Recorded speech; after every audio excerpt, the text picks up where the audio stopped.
Waalaikumsalam warahmatullahi wabarakatuh. Nuhun Kang Dr. Ade Dik Waalaikumsalam warahmatullahi wabarakatuh. selaku moderator. Yang saya hormati Bapak Prof. Ruli Indrawan. Apakah mungkin beliau sudah bertugas kembali? Ya, Kemudian ya. Saya ikut tetap, baik Prof, terima kasih Prof. Ruli. Ya, baik Prof. Kemudian Bapak Saifur Rahman Sunaria, Herman Mukhtar ya dari Ketua Perhimpunan Restoran. Dan seluruh hadirin Bapak Ibu yang telah berkenan hadir dan memberikan atensi atas acara ini. Jadi saya akan melanjutkan apa yang disampaikan oleh Pak Saiful, mungkin beberapa tumpang tindih, dan Pak Saiful tadi sudah banyak bercerita mengenai fenomena di berbagai perusahaan. Dan saya juga, sebagaimana yang disampaikan oleh Pak Ade Dik, lebih banyak menyampaikan tinjauan dari sisi akademisi. Baik, saya share screen sendiri ya Pak ya? Pak Ade. Iya Bu. Enggak. Iya. Apakah sudah? Dah. Baik, Bapak Ibu sekalian yang saya hormati. Iya, nah ini tadi kebetulan sama ya dengan Bapak Saiful dan juga sudah disampaikan oleh Bapak Prof. Ruli bagaimana dampak COVID ini menimpa seluruh dunia dan kemudian juga masuk ke negara kita, dan juga bahkan yang paling terkena dampak ini adalah UMKM. Berbeda dengan krisis sebelumnya, di mana UMKM biasanya bertahan, maka pada kali ini justru UMKM yang terkena lebih dahulu. Dan berdasarkan hasil riset, sebagaimana yang ditayangkan juga oleh Pak Saiful, bahwa ada beberapa bisnis yang justru menjadi winners, karena mereka justru mendapatkan keuntungan bisnis dari keadaan pandemi COVID ini yang disebut dengan potensial winners. Di antaranya adalah perusahaan yang berkaitan dengan e-commerce, yang beroperasi dengan menggunakan e-commerce, perusahaan-perusahaan farmasi tentunya, layanan-layanan kesehatan. Kemudian perusahaan oil dan gas ini menarik, dia ada di dua tempat, sebagai potensial winner dan sebagai potensial losers, mengingat harga bahan bakar minyak yang turun, tapi di sisi lain, bahan bakar itu merupakan sumber energi yang selalu dipakai oleh kita semua. Dan yang paling kita perhatikan tentunya adalah yang mengalami losers, ya, diantaranya adalah perusahaan perhotelan, perusahaan pariwisata, termasuk juga perusahaan-perusahaan jasa transportasi, darat, udara, laut, kemudian juga jasa keuangan dan seterusnya. Baik, ini rasanya kita sudah banyak membahas ini.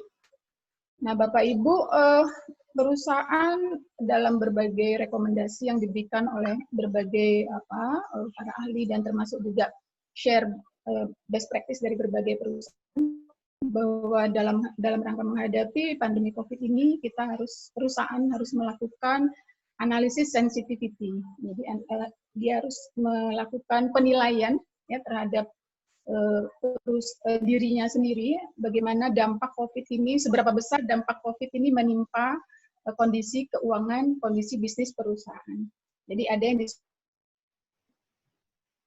analisis sensitivitas, baik terhadap laba rugi maupun juga terhadap arus kas. Nah, analisis sensitivitas ini dalam konteks laba rugi, sesuai dengan topik kita hari ini, di dalamnya terkandung pemahaman mengenai konsep biaya variabel dan biaya tetap. Jadi dikatakan dalam banyak tulisan bahwa tanpa memiliki pemahaman yang cukup baik mengenai biaya tetap dan biaya variabel, perusahaan dapat melakukan pengambilan keputusan yang tidak tepat. Jadi pemahaman mengenai apakah itu biaya tetap dan biaya variabel serta bagaimana menganalisisnya merupakan bagian penting dalam analisa sensitivitas perusahaan merespon COVID-19 ini. Nah, maka kemudian sebagaimana yang tadi juga disampaikan oleh Pak Saiful, beberapa literatur menyajikan mengenai apakah itu biaya variabel, apakah itu biaya tetap. Ada beberapa yang saya sempat resume. Jadi yang populer dan tradisional itu adalah mengatakan biaya tetap dengan biaya variabel itu dikaitkan dengan perubahan volume produksi. Jadi biaya variabel adalah yang perubahannya proporsional sesuai dengan volume produksi, Dengan biaya tetap, sebaliknya dia tidak berkaitan dengan volume produksi dan bersifat tidak bisa dihindari. Jadi bahkan ketika perusahaan tidak berproduksi pun yang disebut biaya tetap ini cenderung juga akan tetap eksis ya. Ini dikatakan sebagai definisi biaya tetap dan variabel tradisional, tapi kalau boleh saya perhatikan sampai sekarang ini juga termasuk yang paling populer digunakan. Ada yang menyatakan bahwa biaya tetap dan variabel itu dikaitkan dengan perubahan pendapatan. Jadi langsung dari poin terpenting dari konsep laba rugi atau laporan laba rugi. Jadi biaya variabel adalah biaya yang tumbuh proporsional dengan pendapatan. Dengan biaya tetap. Era sekarang ketika perusahaan tidak memperoleh pendapatan, tetapi harus ada biaya-biaya yang harus dikeluarkan, dipertimbangkan untuk tetap diperhitungkan, maka itu adalah biaya tetap ketika perusahaan sama sekali tidak mendapatkan pendapatan. Ada lagi cukup istilahnya kontemporer gitu mengatakan bahwa biaya tetap dengan biaya variabel tergantung horizon waktunya. Dalam jangka panjang semua jadi biaya variabel karena dalam jangka panjang akan menjadi diskresi dari manajemen untuk diubah. Tetap juga menjadi biaya yang under control yang kemudian banyak dilakukan modifikasi pada hari ini. Ada cutting cost terhadap biaya tetap. Dan yang terakhir yang sempat saya resum adalah klasifikasi biaya tetap dan variabel berdasarkan kapasitas produksi. Kabarnya ini mengikuti teori ekonomi. Ini Bang Acu, Bang Wardana ini lebih menguasai barangkali mengenai teori ekonomi. Di situ katanya ada yang disebut dengan teori of constraint. Tapi intinya adalah yang disebut dengan biaya tetap menurut teori of constraint ini adalah semua biaya yang melekat kepada pilihan teknologi informasi dalam rangka melaksanakan aktivitas utama perusahaan. Jadi ketika dia memilih satu teknologi informasi tertentu yang melekat dalam proses operasinya sehari-hari, maka semua biaya yang melekat dengan teknologi informasi itu adalah biaya tetap. Mungkin kalau saya bayangkan bandara gitu, Angkasa Pura, Terminal 3 itu sudah canggih, maka walaupun berhenti ya pemeliharaan dan biaya yang terkait dengan pembangunan dan keberadaan Terminal 3 itu juga menjadi biaya tetap gitu ya. Jadi biaya variabel menurut teori of constraint ini hanya direct material. Jadi ini menarik, saya juga masuk juga sedang mempelajari. Jadi ini disebut dengan bentuk ekstrim. Ini ya yang sempat saya resum. Variabel ya kita semua sudah tahu ada analisa BEP, barangkali yang penting adalah kenapa analisa BEP ini perlu dilakukan oleh setiap perusahaan? Karena perusahaan memiliki biaya tetap. Kalau perusahaan tidak memiliki biaya tetap, perusahaan tidak memerlukan analisa BEP. Karena analisa BEP adalah ingin mengetahui seberapa besar penjualan perusahaan harus dicapai agar biaya tetap yang harus di-handle oleh perusahaan dapat di-cover oleh contribution margin. Jadi kalau Angkasa Pura tadi, dia harus berhasil menjual berapa layanan pada saat ini untuk mengatasi semua biaya tetap yang melekat pada bangunan-bangunan bandara yang sudah dibangun dengan teknologi beberapa fasilitas yang ada di Angkasa Pura. Dan kenapa Angkasa Pura saya sebut karena termasuk salah satu perusahaan yang losers ya, yang kehilangan banyak pendapatan baik dari tenan dan terutama dari sewa pesawat-pesawat yang mendarat di sana ya.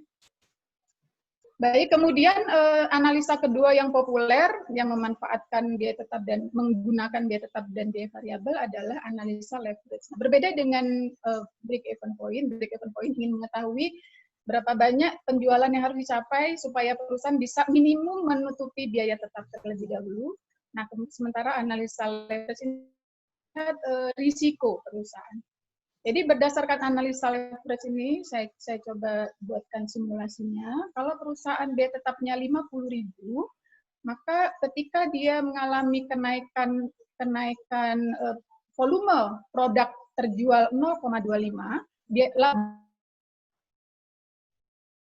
kenaikannya 2 kali lipat. Itu yang disebut dengan leverage. Jadi terungkit karena dia mengandung biaya. Jadi leverage-nya 2. Artinya setiap kenaikan volume penjualan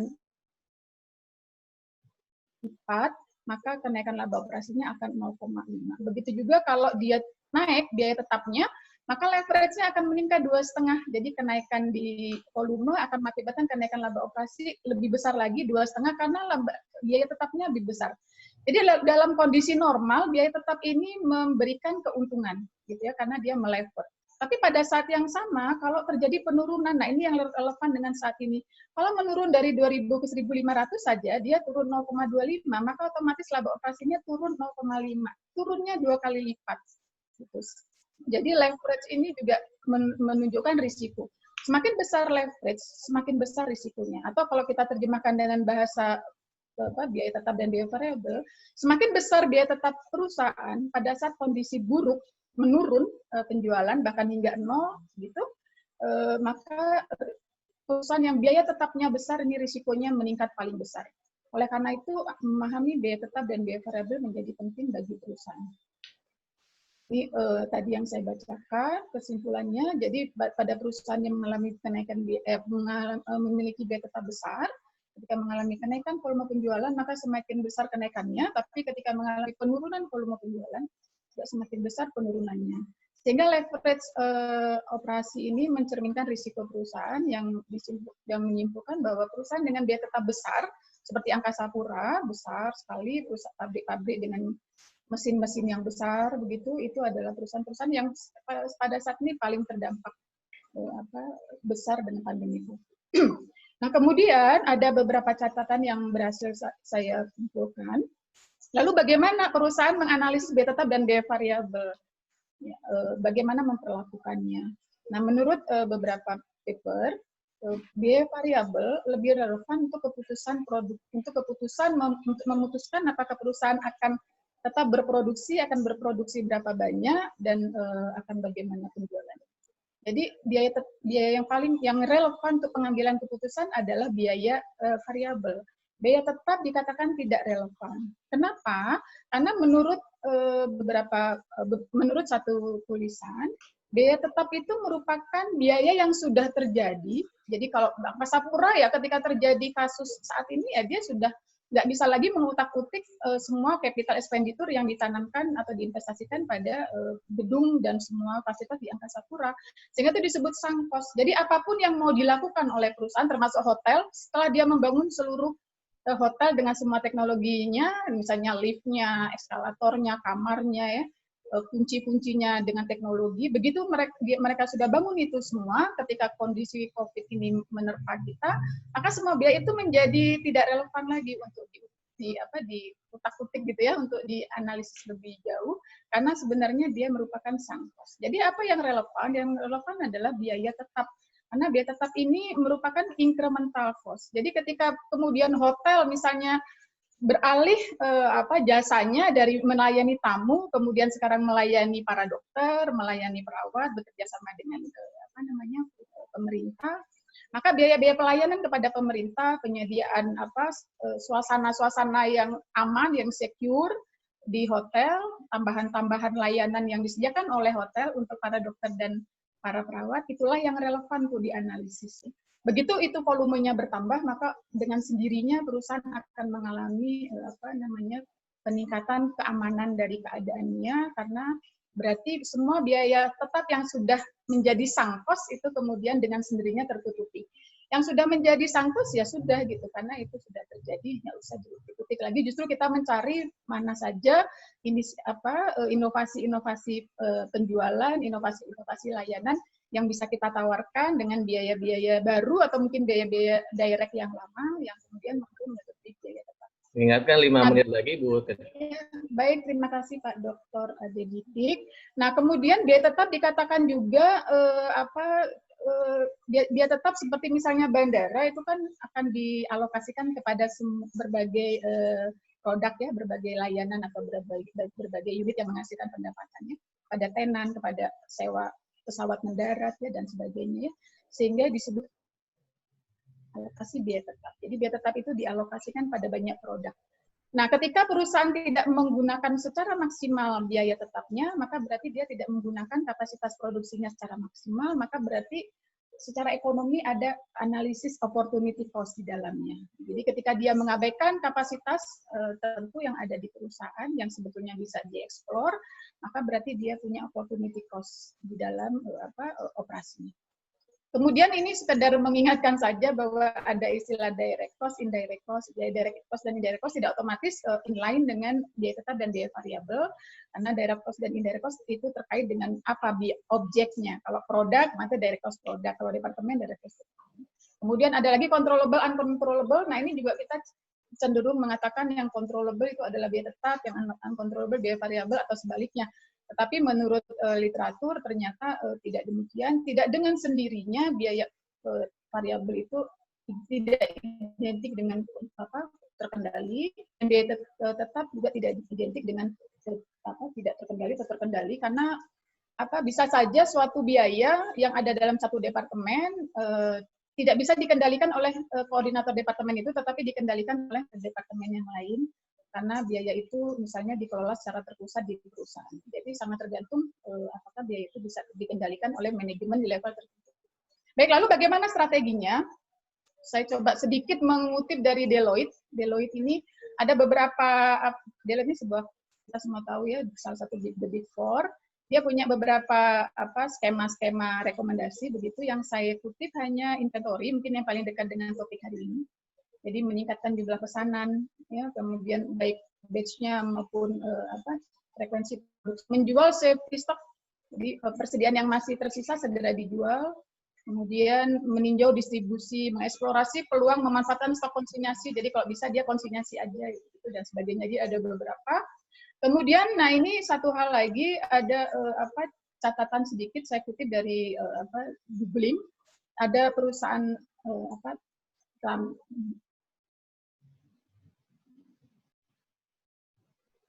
dalam menghadapi COVID, dia melakukan cost reduction inisiatif. Jadi dia melakukan pengurangan biaya. Dia mengatakan nggak ada material impact yang material, tapi dia melakukan cost reduction juga. Ya. Dan dia juga melakukan safe work practice. Jadi dia melindungi karyawannya gitu sesuai dengan era COVID. Dan dia juga melakukan kebijakan work from home untuk karyawannya. Dan dia juga melakukan maintain kesehatan dari semua komponen di perusahaan, lalu dia melainkan kapasiti perusahaan dengan demand yang masih tersisa gitu. Jadi dan dia mengurangi overhead, dia mengurangi indirect staff, jadi staff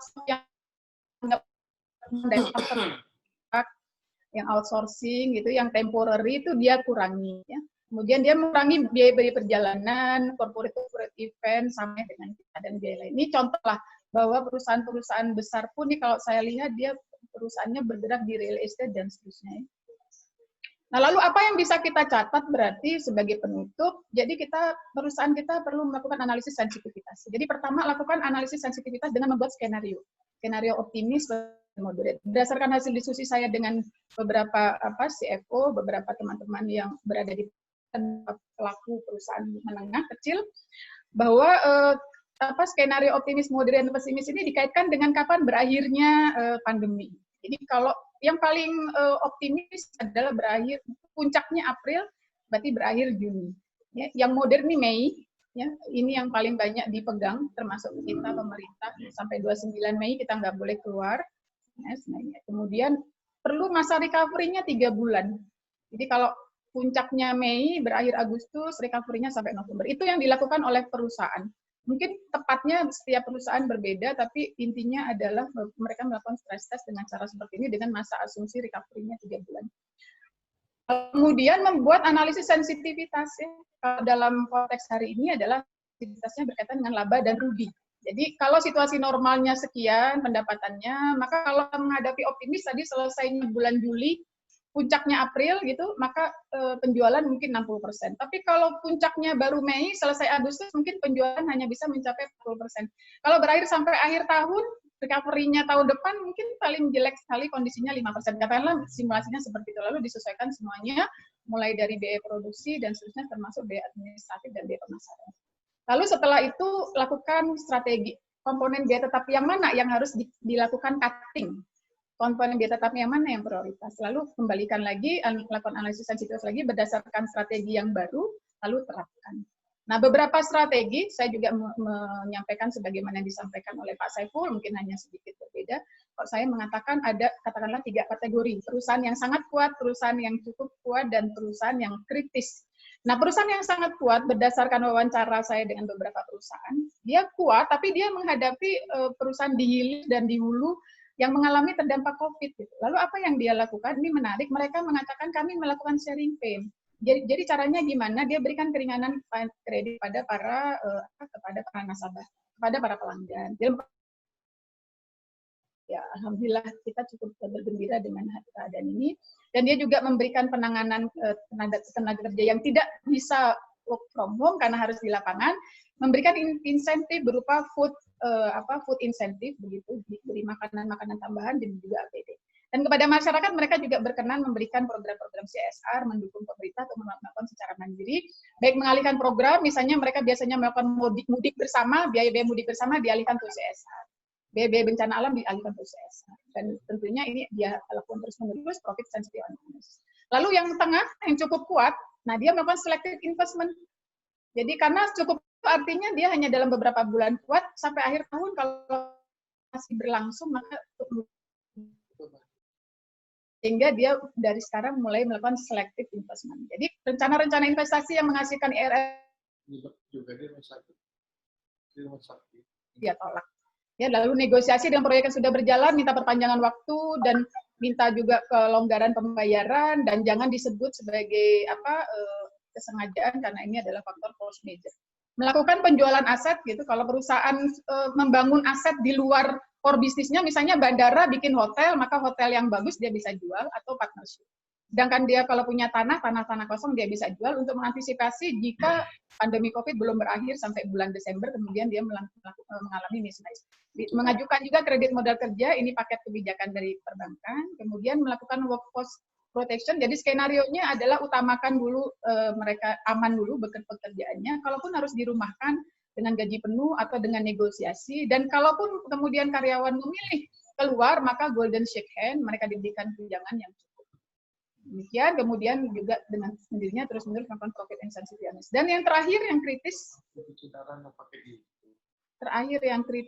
nah ini dia harus tetap berusaha mencari bagian-bagian di produknya yang tetap bisa dijual. Sebagaimana yang saya pernah sampaikan juga dalam sebuah diskusi yang lain, ada UMKM punya 36 restoran, 30 ditutup, 6 restoran dia tetap buka dalam rangka tetap mempertahankan kehidupan dari bisnisnya.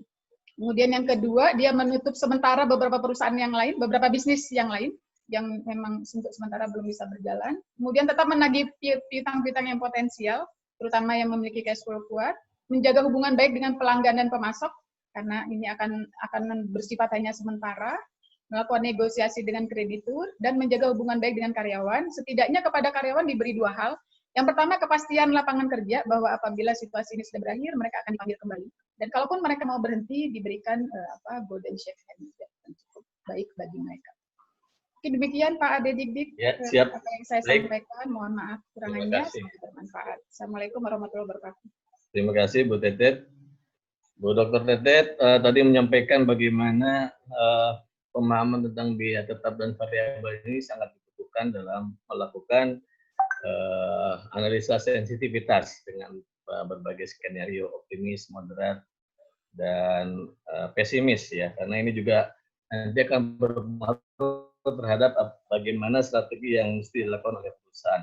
Kalau dari Pak Saiful melakukan pendekatannya antara bertahan dan ekspansif, Bu Tetet menyampaikan bagaimana strategi yang dilakukan berdasarkan perbedaan antara perusahaan yang sangat kuat dan kuat serta yang lemah atau krisis. Penekanan kembali disampaikan oleh Bu Tetet tentang bagaimana perlu menganalisa tentang aspek degree of operating leverage ya, perbandingan antara gross margin dengan operating income, supaya para pengusaha nih paham ya bagaimana perilaku ini ya. Intinya beliau katakan bahwa ketika dol ini besar maka pengaruhnya akan besar. Ketika masa reses dia akan membuat operating income turun drastis, tapi ketika masa booming dia juga akan mengalami peningkatan yang signifikan dalam operating income. Beliau tadi menyampaikan juga tentang bagaimana konsep relevant cost dan sunk cost untuk biaya variabel dan biaya tetap. Baik, nah sekarang kita menginjak pemaparan secara implementatif nih dari Pak Herman ya, bagaimana mungkin dalam masa COVID ini beliau menyampaikan masalah dan mungkin juga sudah menerapkan strategi-strategi tadi nih Pak Herman. Baik, silakan Pak Herman Muhtar, Ketua PHRI Jabar untuk menyampaikan paparannya. Mangga Pak. Prof. Ruli yang saya hormati, ini sahabat saya yang cukup lama sekali ini. Dr. Saiful Rahman yang saya hormati, dan juga Dr. Tetet yang barusan yang menyampaikan, saya hormati. Kemudian Pak Didik juga, Dr. Didik ini sahabat sudah lama juga. Jadi saya berterima kasih pada hari ini. Saya berkesempatan menyampaikan ya beberapa hal tentang kondisi daripada khususnya di bisnis hotel dan restoran. Tadinya saya berharap seharusnya Pak Didik, kalau tadi saya diperkenankan bicara lebih awal, tentu dengan harapan saya yang kepentingan juga masyarakat pengusaha hotel dan restoran adalah solusi daripada permasalahan yang sedang kami hadapi. Ya, itu. Tapi saya yang terakhir, tapi mudah-mudahan nanti juga mendapat tanggapan daripada para pembicara sebelumnya. Khususnya Bu Tetet tadi telah menyampaikan dengan sangat terstruktur. Saya kira mungkin pada satu saat juga perlu kami undang ya. Karena kalau tadi pembicara menyampaikan sangat terstruktur, kalau saya ya bahasanya bahasa pengusaha, bahasa pasar. Ya. Jadi presentasinya pun juga tidak dipersiapkan seperti bagaimana beliau berdua tadi. Yang pertama adalah strategi pengusaha dalam pengelolaan biaya tetap dan biaya variabel menyikapi kondisi pandemi COVID-19. Nah, ini perlu saya sampaikan pengantar dulu. Dalam kondisi mewabahnya pandemi COVID-19 telah memberi dampak sosial dan ekonomi yang sangat luar biasa. Sebagai contoh, sektor hotel dan restoran saja yang terjadi adalah kalau kita tahu jumlah hotel di Jabar ini ada lebih kurang 2.500 hotel. Kemudian jumlah restoran melebihi daripada jumlah hotel. Kemudian dampak dari COVID-19 ini, hotel yang tutup itu sudah 515 hotel. Kemudian jumlah restoran yang tutup itu sudah mencapai 240 restoran. Dengan jumlah karyawan hotel dan restoran yang dirumahkan, ini sudah mencapai 15.496 orang. Ini semuanya lengkap dengan alamat KTP dan nomor teleponnya masing-masing. Nah, jadi kondisi seperti ini baru kali ini terjadi di dunia ini. Ya. Sehingga strategi apa yang harus kita lakukan ada hal-hal yang tidak pernah terpikirkan, tidak pernah dilakukan sebelumnya, dan tidak pernah dipelajari dari buku manapun juga. Ya, itu. Jadi untuk tetap bertahan, di mana bisnis drop lebih dari 90%, sehingga betul-betul terkapar. Kalau terlambat dicari solusi bantuan dan kebijakan dari pemerintah, pasti akan kolaps. Kemudian yang paling harus diperhatikan adalah efisiensi yang sangat ketat. Ya. Mungkin ke depan perlu kita pikirkan harus ada resetting atau rebranding ulang strategi untuk menghadapi yang segalanya sudah berubah. Ya. Kalau kita lihat dukungan pemerintah untuk menangani masalah COVID-19 dan dampak ekonominya, hanya 405 triliun. Sedangkan KADI Indonesia memperhitungkan harus ada 2.400 triliun, minimal 1.600 triliun. Sedangkan kemarin saya mendengar diskusi di ICOPIN, Pak Burhanuddin menyampaikan ya diharapkan itu anggaran harus 4.000 triliun bisa melakukan recovery kembali seperti semula. Ya. Jadi kita negara lain sudah melebihi daripada 10% dari PDB-nya masing-masing ya, sedangkan kita hanya 2,6%. Dengan kondisi seperti ini, saya sudah berkali-kali mengusulkan pada pemerintah Jabar, kabupaten dan kota, segera mari kita bentuk tim task force yang membahas dan memikirkan solusi terbaik untuk melakukan recovery dampak ekonomi dari COVID-19. Orang-orang yang terdiri daripada birokrat, praktisi, dan akademisi. Ya. Nah, saya ingin mengingatkan kita semua bahwa dampak ekonomi akan lebih besar kalau tidak kita perhatikan dari sekarang. Maka PHRI ingin mengajak IC Jabar. Mari kita bersama-sama dengan pemerintah membahas masalah ini kalau tim gugus tugas percepatan penanggulangan coronavirus sudah ada, dan saya lihat definisi ekonominya di job list-nya hanya mencari stabilitas ekonomi saja dan tidak ada recovery ekonomi. Jadi yang penting sekarang adalah mencari solusi kepada masalah yang telah terselesaikan saat ini. Antara lain pajak-pajak daerah, ya. Misalnya di Kota Bandung, kita tahu bahwa PAD Kota Bandung ini yang paling besar itu dari hotel dan restoran, mendekati 38%. Nah, ya, jadi ini harus kita pikirkan. Kalau kita biarkan ya ini akan berlalu terus. Ya. Hotel dalam kondisi keadaan tutup nggak akan mungkin bisa melakukan pembayaran pajak seperti itu. Kemudian pajak pusat, pajak 21 sampai 25, ini pun juga belum ada kepastian. Kemudian BPJS tenaga kerja, ini pun juga demikian. Padahal anggaran BPJS tenaga kerja itu sekarang ini dana mereka itu sudah hampir 300 triliun, ya. Nah, dalam kondisi saat ini mereka harus terjun, harusnya memperhatikan tenaga kerja minimal untuk jaminan hari tuanya, ya. BPJS kesehatan pun juga demikian. Karyawannya sudah dirumahkan gitu ya. Kemudian pengusaha pun juga tidak ada pemasukan. Kemudian relaksasi perbankan, ini pun juga sangat penting, ya. Walaupun Presiden dan Direktur OJK sudah menyatakan bahwa agar supaya diberikan relaksasi perbankan, tapi perbankan pun juga dalam kondisi yang sulit. Mereka pun juga butuhkan dana bantuan dari pemerintah, gitu ya. Jadi sampai saat ini pun juga belum ada kepastian. Kemudian dampak pengangguran yang akan besar sekali dan orang miskin baru akan semakin banyak. Ini saya yakin terjadi itu, ya. Saya bisa merasakan Bu Tetet dengan Pak Saiful, karyawan saya itu hanya bisa bertahan sampai dengan bulan April. Setelah April itu nggak tahu mereka hidupnya dari mana.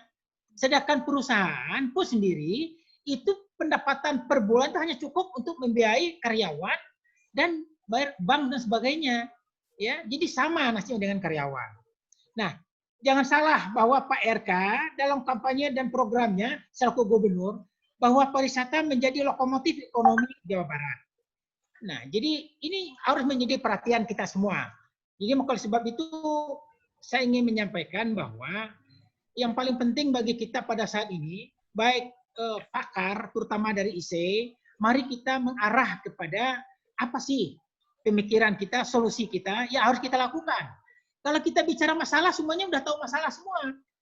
Ya, masalah kita sudah tahu babak belur, terkapar semua itu pengusaha. Ya, terkapar udah nggak bisa bangun. Yang pegawai negeri masih mending kayak dosen gitu kan, masih ada gaji tetap. Kalau pengusaha kan nggak ada. Nah, kemudian ingin saya sampaikan, mungkin tadi Bu Tetet sudah menyampaikan dengan sangat terus sekali. Tapi apa yang bisa kami lakukan di perusahaan kami pada saat ini, ya. Jadi permasalahan yang terjadi diakibatkan pandemi COVID-19, yang pertama sebagai perusahaan terpaksa harus menutup perusahaan dengan merumahkan karyawannya. Itu yang saya katakan yang pertama. Yang kedua, sebagai perusahaan yang kebutuhan suplai bahan baku dan penunjang bagi produk yang tergantung dari impor dari luar negeri, suplainya terganggu sehingga banyak perusahaan tidak berproduksi. Kemudian landasan teori strategi perusahaan menghadapi persoalan tersebut. Nah, ini mungkin berbeda ya. Menurut nilai BEP, misalnya industri perhotelan normalnya BEP pada tingkat 40% okupansi, ya. Jadi kita tuh berdasarkan Bu Tetet, Pak Saiful, kita itu BEP kita yang kita kejar itu adalah BEP dari okupansi hotel yang terisi. Ya, misalnya tarif publishnya bisa anggaplah 1 juta gitu ya. Nah, kita memperhitungkan rata-rata BEP yang kita kejar itu adalah 40% okupansinya. Jadi 40% dari okupansi hotel. Itu baru dikatakan masuk BEP-nya. Tapi kalau kita bicara sekarang itu hanya tidak lebih pada 3%. Dan malah ada yang 0 yang tutup. Bayangin aja, 3%. Ya. Nah, makanya kami juga mengharap nanti para pakar ilmuwan khususnya bidang ekonomi, untuk ke depan ini. Untuk ke depan kami akan mencoba mentargetkan BEP kami itu bukan lagi 40%, tapi menyesuaikan hanya 25%. Kalau kami mentargetkan 40%, itu nggak juga akan mungkin tercapai. Jadi kita akan menyesuaikan dengan yang 25%. Ya. Nah, tentu dengan mengubah sebagian besar biaya tetap dirubah menjadi biaya variabel, misalnya biaya honor sales yang biasanya dibayar tetap per bulan, dirubah dibayar tiap ada transaksi. Kemudian mengendalikan cash flow agar bisa bertahan minimal 6 bulan paling lama, ya 1 tahun. Nah ini kalau tadi saya katakan tadi, kalau perusahaan hotel dan restoran itu hanya bisa bertahan 1 bulan, ya bulan Mei udah nggak bisa bertahan lagi, ya. Udah mereka walaupun tutup, kan masih ada kewajiban yang lain. Itu. Nah kemudian teknik pelaksanaannya yang kami harapkan adalah biaya pokok dikurangi sehingga produk atau jasa yang ditawarkan kepada pelanggan hanya yang dibutuhkan saja. Ya. Misalnya di hotel untuk biaya amenities harus dikurangi sesuai dengan diperlukan tamu untuk menginap. Kemudian kalau tamu menginap untuk 2 hari, mungkin linennya tidak perlu diganti, ya diganti untuk setelah pada saat mereka mau check out. Kemudian biaya marketing, fokuskan untuk menjaga loyalitas pelanggan. Jadi tidak perlu membuang biaya mencari pelanggan baru. Kemudian upah tenaga harian dikontrol secara teratur, disesuaikan schedule kerjanya, dibuat shift sesuai dengan kebutuhan tamu yang menginap. Kemudian menekan biaya BEP, maka harus dicari terutama biaya tetap yang bisa digeser menjadi biaya variabel. Dan kalau bisa dihilangkan. Jadi intinya kalau perlu biaya manajemen ditekan sekecil mungkin, kemudian biaya variabel saat mau efisiensi jangan membuat tamu yang datang kecewa sehingga tidak datang lagi. Kita harus lebih care terhadap pelanggan-pelanggan yang setia. Nah, kemudian mengenai biaya tetap, overhead cost yang tidak berkaitan dengan produk dan jasa sementara tidak dilakukan, ya. Misalnya biaya perjalanan dan sebagainya. Kemudian gaji tetap dirubah menjadi biaya variabel. Misalnya gaji staff disesuaikan dengan pendapatan, ya. Sekarang juga sering kita lakukan itu tuh. Kemudian biaya listrik, gas, air diefisiensikan, dipesienkan, tidak boleh ada yang terbuang. Ya. Biaya pajak dan pajak daerah harus terstrukturisasi. Biaya bank, bunga bank dan cicilan dibicarakan dengan bank untuk reschedule ulang. Kemudian barang modal penggunaannya diatur, disesuaikan dengan volume penjualan.